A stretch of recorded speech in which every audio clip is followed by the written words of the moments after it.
আমার প্রিয় বন্ধুরা, আজকাল আমাদের অনেকেরই মনে একটা প্রশ্ন ওঠে, কেন যেন আমরা ভেতর থেকে শান্তি ও সুখ অনুভব করতে পারছি না? কেন আমাদের খুশি থাকতে অন্য কারো ওপর নির্ভর করতে হচ্ছে? আসলেই কি আমরা নিজের ভেতর থেকে সুখী হতে পারি না? আসুন আজ আমরা একসাথে এই জার্নিটা শুরু করি, কিভাবে নিজের ভেতর থেকেই খুশি থাকার পথ খুঁজে পাব এবং নিজের জীবনে শান্তি ও আনন্দের মেলবন্ধন ঘটাবো। খুশি থাকার প্রথম ধাপটা শুরু হয় নিজেকে ভালোবাসার মধ্য দিয়ে। আমরা অনেক সময় ভুলে যাই যে সুখী হওয়ার জন্য সবার আগে আমাদের নিজের প্রতি ভালোবাসা দরকার। অনেক সময় আমরা নিজেদের প্রতি কঠোর হই, নিজের ভুলগুলো বারবার মনে করি এবং সেই ভুলগুলোতেই আটকে থাকি। একটা কথা মনে রাখতে হবে, আমরা সবাই কিন্তু মানুষ, ভুল আমাদের হতেই পারে। নিজের ভুলগুলোকে মেনে নিয়ে নিজেকে ক্ষমা করতে শিখুন। আপনি যেরকম আছেন সেভাবে নিজেকে গ্রহণ করুন। আপনার ব্যক্তিত্ব, আপনার প্রতিভা, আপনার সীমাবদ্ধতা সব কিছুতেই আপনি অনন্য।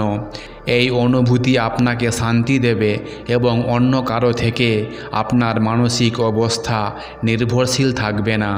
খুশি না থাকার আরেকটা বড় কারণ হলো প্রত্যাশার বোঝা। আমরা অনেক সময় এমন কিছু আশা করি যা বাস্তবে পাওয়া অসম্ভব, বা অন্য কারো থেকে খুব বেশি কিছু চেয়ে বসি। আমাদের এই প্রত্যাশার কারণেই দুঃখ আর কষ্ট আসে। নিজেকে বলুন, আমি যা পাই তার জন্য আমি কৃতজ্ঞ। যতটুকু আছে তা নিয়ে সন্তুষ্ট থাকার মানসিকতা গড়ে তুলুন। ছোট ছোট জিনিসে আনন্দ খুঁজুন। একটি সুন্দর সকাল, বন্ধুর একটি ফোন কল, বা পরিবারের সঙ্গে কিছু ভালো সময় কাটানো। নিজের ভেতর থেকে খুশি থাকার জন্য ধ্যান বা মোটিভেশনের মতো অভ্যাস অনেক সাহায্য করে। প্রতিদিন সকালে মাত্র কয়েক মিনিট ধ্যান করুন। যখন আপনি ধ্যান করেন, আপনার মন শান্ত হয়, আপনার মনোযোগ বাড়ে এবং আপনি নিজের ভেতরে সেই শান্তি অনুভব করতে পারেন। বাইরের কোনো ঘটনা আপনার মনের শান্তি নষ্ট করতে পারবে না। নিয়মিত ধ্যান করলে আপনি খেয়াল করবেন যে আপনার সুখ বাইরের কোনো কিছু থেকে নির্ভরশীল নয়, বরং আপনার নিজের মধ্যেই আছে। কৃতজ্ঞতা প্রকাশ আমাদের জীবনে প্রচুর ইতিবাচক নিয়ে আসে। আমরা যেই পরিস্থিতিতেই থাকি না কেন, ছোট ছোট বিষয়ে কৃতজ্ঞতা প্রকাশ করতে শিখুন। প্রতিদিন রাত্রে ঘুমাতে যাওয়ার আগে 3টি এমন বিষয়ের জন্য কৃতজ্ঞতা জানাতে চেষ্টা করুন যা আপনার দিনটাকে সুন্দর করেছে। কৃতজ্ঞতা প্রকাশের অভ্যাস আপনার মনকে সজীব রাখে এবং জীবনের ছোট ছোট জিনিসগুলোকেও অনেক মূল্যবান মনে হয়। এতে করে আপনার মন আরও প্রফুল্ল থাকবে এবং বাইরের কোনো উৎস থেকে আপনার সুখ নিতে হবে না। নিজের লক্ষ্য এবং স্বপ্নে মনোযোগ দিন। খুশি থাকতে হলে জীবনে লক্ষ্য থাকা অত্যন্ত গুরুত্বপূর্ণ।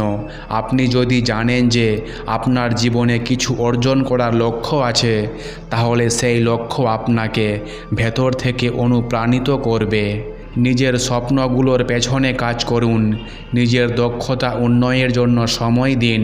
যখন আপনি নিজের জন্য কিছু করতে শুরু করবেন, তখন আপনি খেয়াল করবেন যে বাইরের কোনো উৎস থেকে আপনাকে সুখ বা শান্তি খুঁজতে হবে না, কারণ আপনার স্বপ্ন আপনাকে আপনার ভেতরেই খুশি রাখবে। সময়কে মূল্য দিন এবং মুহূর্ত উপভোগ করুন। জীবনের প্রতিটি মুহূর্ত খুব মূল্যবান। আজকের দিনে আমাদের অনেকেই বর্তমানকে উপভোগ না করে ভবিষ্যৎ নিয়ে দুশ্চিন্তা করি। বাইরের দুনিয়া থেকে সাময়িক বিরতি নিন, বর্তমানে বেঁচে থাকুন। আজকের দিনের প্রতিটি মুহূর্তকে মূল্য দিন। এই মুহূর্তে যা করছেন তাতে মনোযোগ দিন। আমাদের জীবনে আসলে ছোট ছোট মুহূর্তের সমষ্টি। এই মুহূর্তগুলো উপভোগ করতে জানলে আপনি দেখবেন সুখ কখনো দূরে থাকবে না। নিজের জীবনকে উপভোগ করুন।